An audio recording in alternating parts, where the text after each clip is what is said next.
And for more on the story, we're joined at Madison, Wisconsin by Dr. Kevin Barrett, editor at Veterans Today. Hello, Dr. Barrett. Nice to have you back on the program once again. Now, why do you think the Saudi cleric would blast the Iranians as non-believers? Well, I guess it's part of the propaganda offensive that Saudi Arabia has been waging against Iran and against Shia Islam in an attempt to create sectarian strife within the Muslim world.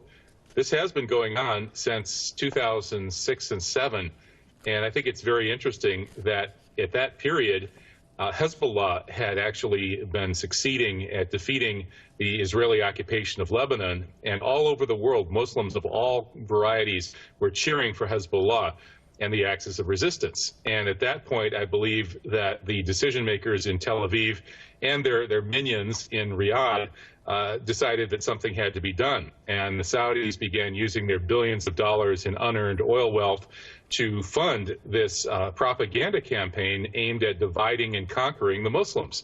And it's not surprising that this is coming out of Riyadh, because the ruling family in Saudi Arabia comes from a line of bandits who used to rob and murder and plunder the pilgrims going to Mecca.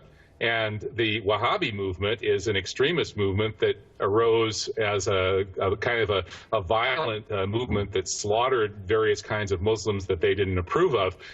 So there's a very sordid history to the government in Riyadh, and they seem to be ratcheting it up a notch here, and that's really unfortunate because the entire Muslim world needs unity right now more than ever.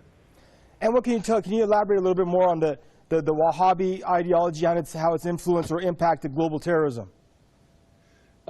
It's been a source of not just terrorism, but it's also been a perfect patsy for those forces in the Western world, led by the Zionist extremists around Netanyahu, who want to demonize Islam and convince the world that Muslims are terrorists. And because this Wahhabi ideology can be so fanatical, those people who are very unsophisticated and can be very violent and extremist have fallen into the trap of playing the role of Muslim terrorists on television, basically. And this has worked against Islam. We've had an Islamic awakening going on for decades now. And the backlash from the enemies of Islam has been able to use this Wahhabi movement to convince the world that there is such a problem with Islamic activism. And there isn't. Islamic activism, by and large, all over the world is a positive force for change in the right direction.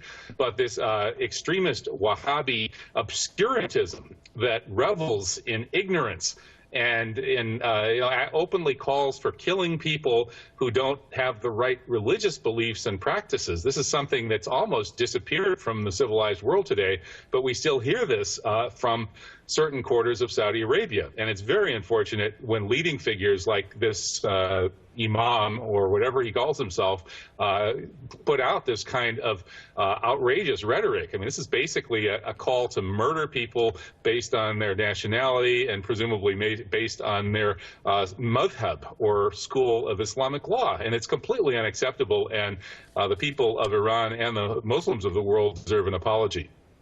And unfortunately, many in the world today are judging Islam by the example set by the Wahhabi/Salafist ideology. Thank you, Dr. Kevin Barrett, once again for joining us on the program. Editor at Veterans Today, joining us out of Madison, Wisconsin.